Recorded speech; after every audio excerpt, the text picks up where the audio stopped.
Assalamualaikum warahmatullahi wabarakatuh. Kita ke peminatan matematika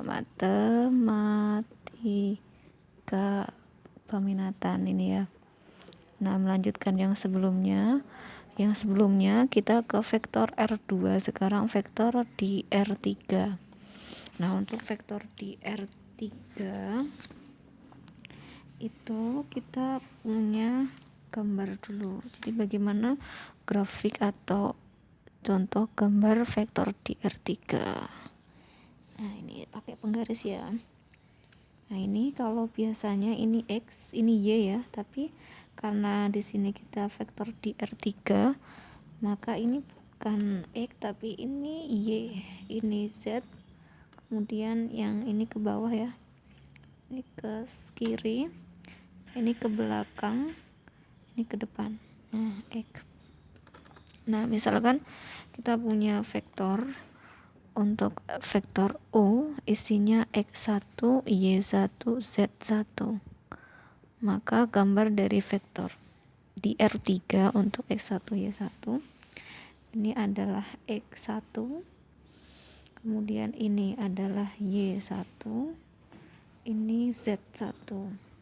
Nah, dari gambar ini kita buat seperti model balok. Nah, kita tarik ke Y sejajar, tarik ke atas sejajar. Nah, kita buat gambar baloknya ke atas ya. Nah, ini ke atasnya kan 3, 1, 2, 3, berarti kita buatnya juga 3, berarti sampai sini. Terus tarik ke atas sini ya.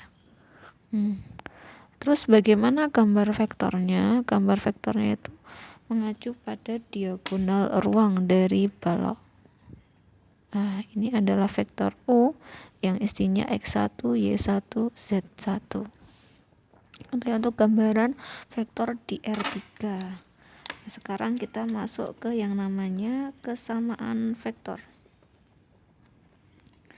Nah, untuk kesamaan vektor, sama itu berarti ada dua hal yang sama. Nah, sini berarti dua vektor itu dikatakan sama jika kita punya anggota dari vektor bisa di R2 berarti 2 anggota, bisa di R3 berarti 3 anggota. Dua vektor dikatakan sama jika anggota vektor yang bersesuaian. Nah, bersesuaian itu berarti kalau X ya sama dengan X, kalau Y sama dengan Y itu sama. Itu ya. Nah, kalau mau pakai contoh, misal kita punya vektor U isinya 2A, 4, kemudian 6. Kemudian kita punya vektor V-nya itu adalah 8, 4, 6.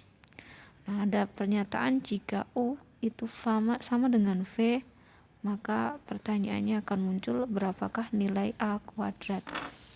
Nah, kalau kamu lihat di sini vektor U sama V itu di R3. Nah, 4 itu untuk Y sama, 6-nya Z sama, otomatis kita buat sama untuk X, yaitu 2A sama dengan 8. Mau ketemu A sama dengan 4. Nah, pertanyaannya bukan A tapi A kuadrat, tinggal A kuadrat. Berarti 4 kuadrat sama dengan 16. Nah, itu untuk kesamaan vektor. Gitu ya. Nah, berikutnya setelah ada kesamaan, ini subbabnya ya, kesamaan vektor. Pakai penggaris ya. Nah, berikutnya kita ke operasi vektor. Nah, operasi yang dimaksud di sini itu dari operasi matematika kita ada penjumlahan, pengurangan, dan perkalian. Untuk vektor tidak ada pembagian, adanya penjumlahan, pengurangan, dan perkalian. Kita ke operasi yang pertama dulu, yaitu operasi penjumlahan dan pengurangan vektor. Nah, ini untuk operasi penjumlahan dan pengurangan vektor itu bisa dilihat secara geometris atau secara aljabar. Nah, kita bahas yang secara geometris. Nah, secara geometris itu bisa dilihat dari bentuk vektor. Nah, vektor itu misal kita punya vektor U seperti ini ya arahnya.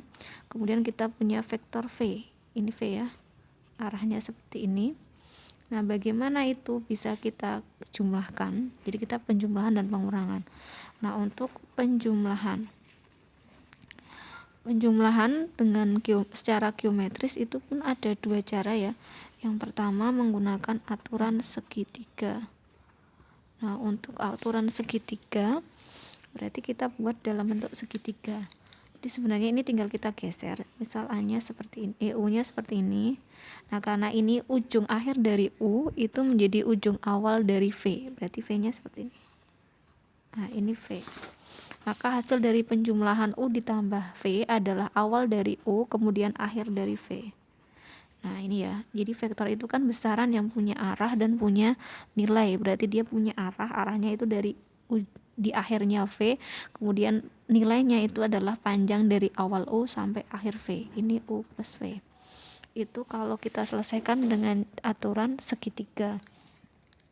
Sekarang aturan yang lain. Nah, ini aturan segitiga. Aturan berikutnya itu bisa menggunakan aturan jajar genjang. Nah, namanya aturan jajar genjang. Berarti kita pakai dasar gambar jajar genjang. Sekarang kalau misalkan tadi U-nya seperti ini, kemudian V-nya ini gitu ya. Nah, kita buat V yang sejajar dari awalnya U. Jadi V-nya kan di sini. Nah, awalnya U kan di sini. Nah, ini dibuat yang sama dengan V sejajar. Otomatis nanti di sini ada U yang sejajar dengan U yang tadi. Itu ya. Maka di tengah-tengahnya atau kita katakan dengan diagonal dari jajar genjang itu kita peroleh vektor U ditambah V. Nah, itu adalah operasi penjumlahan secara geometris dengan menggunakan aturan jajar genjang. Nah, sekarang untuk secara aljabar. Nah, kalau secara aljabar di sini langsung kita misal punya U-nya isinya adalah X1, Y1, Z1. Kita pakai contoh di R3. V-nya adalah X2, Y2, Z2. Maka kita punya operasi antara U ditambah V itu tinggal yang bersesuaian X1 ditambah dengan X2, Y1 ditambah Y2, Y3 Z1 ditambah Z2. Nah, operasi dari vektor ditambah vektor itu hasilnya vektor. Jadi, kalau kita tulis ya, di awal tadi, vektor ditambah atau dikurang dengan vektor, maka hasilnya adalah vektor. Nah, itu catatannya. Itu untuk penjumlahan. Nah, bagaimana untuk pengurangan? Sama seperti penjumlahan, sebenarnya untuk secara aljabar penjumlahan dan pengurangan sama, hanya beda di operasinya min. Gitu ya. Nah, untuk yang secara geometris atau pengurangan secara geometris, nah itu menggunakan dasar arah dari vektor. Jadi kalau kita punya U, gambar seperti ini adalah U, maka kita punya vektor yang berlawanan arah dengan U atau bisa dibaca min U, itu berarti sama dengan U panjangnya, cuma kalau tadi itu U ke atas, kalau ini arahnya berarti ke bawah. Nah, ini min U, yang ini tadi U, gitu ya. Akibatnya saat kita punya operasi pengurangan secara geometris, misal kita punya U, yang ini U, kemudian kita punya V, ini V, gitu ya. Kita mau lihat gambar secara geometrisnya bagaimana. Ini kan U. Harusnya kalau kita pakai cara penjumlahan, ujung akhir dari U menjadi ujung awal dari V. Itu sama benar kalau dilanjutkan seperti ini, digeser. Nah, tapi ini arahnya tinggal dibalik, berarti ke bawah.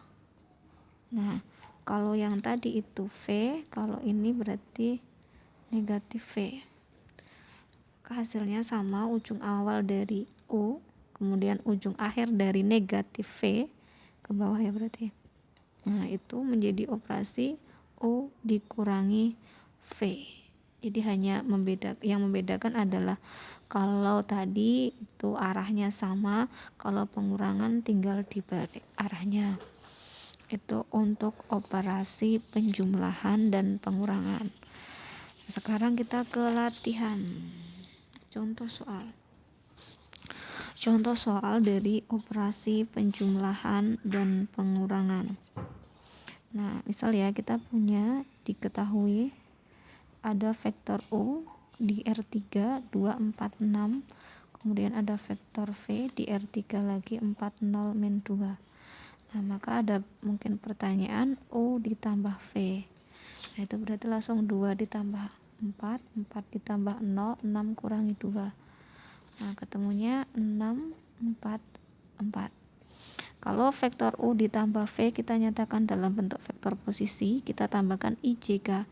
6I ditambah 4J ditambah 4K. Itu ya. Terus misal ada operasi lagi di soal 1. Soal yang kedua.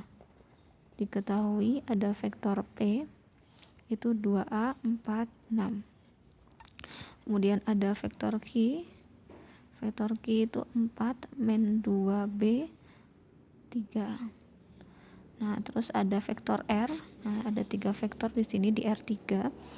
Itu 6, misal 8, kemudian di sini 2C. Nah, ada pernyataan jika P ditambah Q dikurangi R sama dengan O. Vektor O itu maksudnya vektor yang isinya 0 semua. Akan muncul pertanyaan, berapakah nilai A plus B ditambah C. Nah, berarti kita tinggal masukkan jawabnya. Vektor P 2A 4 6 ditambah vektor Q 4 min 2B 3 dikurangi R 6 min 8 2C sama dengan vektor 0. Nah, berarti isinya 0 semua. Nah, ini kalau dihitung karena sama dengan 0, ini pakai kesamaan vektor. Untuk ngambil yang X berarti 2A ditambah 4 dikurangi 6 harus 0. Dipulih 2A min 2 0 berarti A-nya ketemu 1. Gitu ya. Untuk ngambil yang B berarti diambil bagian dari yang B. 4 dikurangi 2B dikurangi min 8 harus 0. 4 min 2B ini jadi tambah 8. Jadi min 2B plus 12 0. Ketemu 2B-nya 12, B-nya 6. Dengan cara yang sama untuk yang C berarti ngambil yang paling bawah 6 ditambah 3 dikurangi 2C sama dengan 0. Nah, ini 9 ya, min 2C sama dengan 0, 2C-nya 9, C-nya 9 per 2. Sehingga pertanyaan yang tadi A plus B plus C diperoleh jawaban 1 ditambah 6, 9 per 2. 9 per 2 itu 4,5. Jadi ketemunya 11,5. Oke, pun ya. Terima kasih, kurang lebihnya mohon maaf. Diakhiri, wassalamualaikum warahmatullahi wabarakatuh.